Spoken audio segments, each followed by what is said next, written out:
You mentioned that actually you were also working on another piece around mental health and VR training for empathy. And I've actually read on your site this incredible piece that you've done with Western State Hospital. I think that's what you're alluding to, that project there. And I would love for you to tell us more about that one. Yeah, so we did this project. We finished it last year actually, and it's just right now being rolled out. And so um, it is a pretty it was a really exciting opportunity for us. So it just happened to be that my mother is a special ed teacher, and so when we saw, so I grew up around mental, a lot of mental health type of conversations, and to help in her classroom as a kid and all that sort of stuff. And so when we saw this opportunity, it was a government opportunity. We worked with the state of Washington to do this. And so we applied like many other companies. And so we were happy and proud to be the winner of that contract. And so one of the unique parts about this experience was, you know, we got the opportunity. So the piece is the final piece is a 5-part 360 video based virtual reality training experience. And the story takes users, it's called Lena's journey, and we take um, users on this journey with this woman Lena from the time she's a child all the way to the time and she's in her mid 30s, about what the average or normal life might be like for someone who has severe schizophrenia in this case. And the goal of this piece was to create a deeper level of understanding and empathy about mental illness and how it affects people.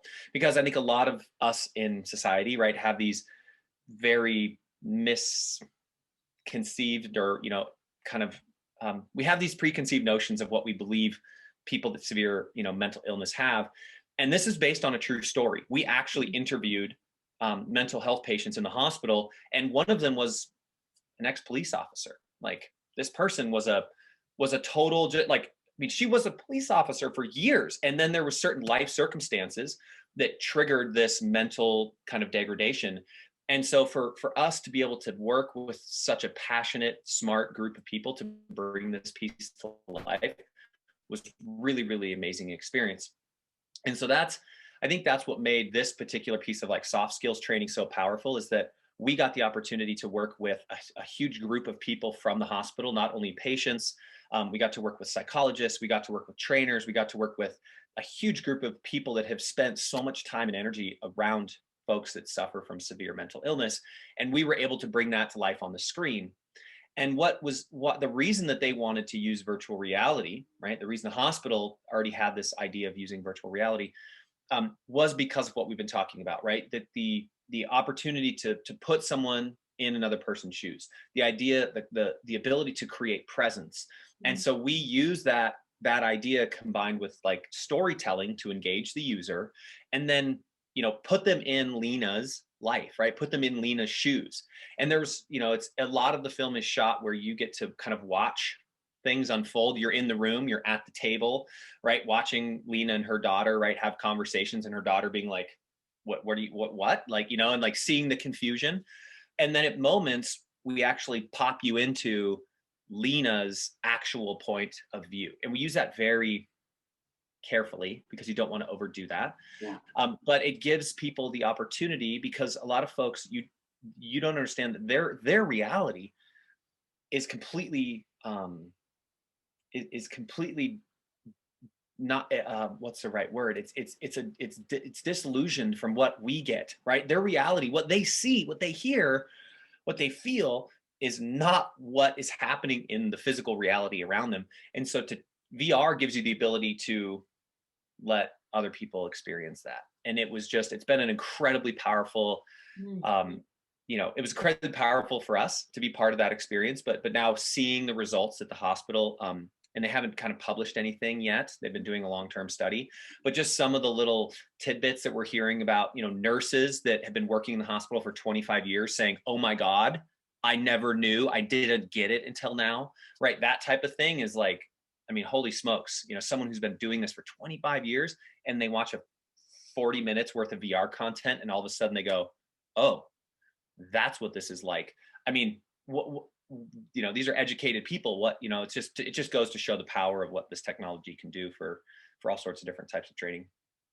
And is it specifically for the nurses and the clinical kind of side of the treatment, to kind of put themselves in the shoes or in the lives of somebody with these conditions, or is it So for? the piece, it's for every single employee that comes through the hospital. So this Wow. hospital has over 3,500 employees, and it's everybody from the guys who, make the food in the kitchen to the folks that mop the hallways to the doctors. Mhm. Everybody that works in the hospital system gets to go through this training, and so it's a 2-week program, and the virtual reality components are sprinkled throughout that 2 weeks.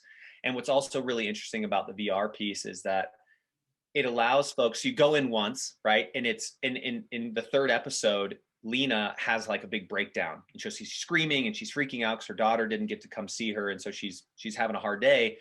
And the first time you watch it, you're fixated on Lena, right? You're just like, whoa, there's a lot of energy happening here. But with VR, what's really cool is when you go back, and this is a great learning example or learning opportunity, is you're fixated on the energy of this person. But then when you go back and you watch it again, you realize that there's other patients creeping around.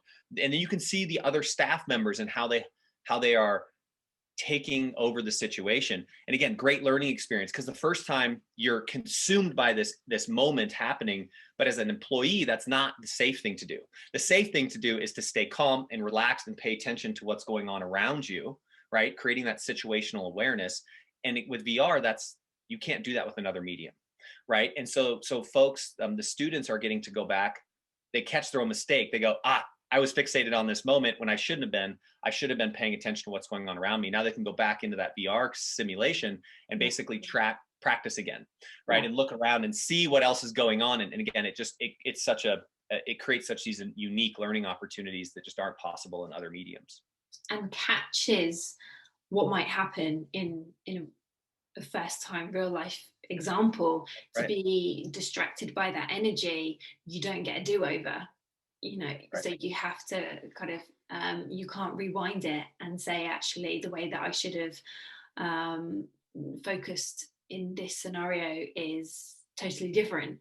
But that's another one of the benefits of VR, and rewinding and rewiring how we respond to things and changing our behaviors, recognizing and then changing. That's right.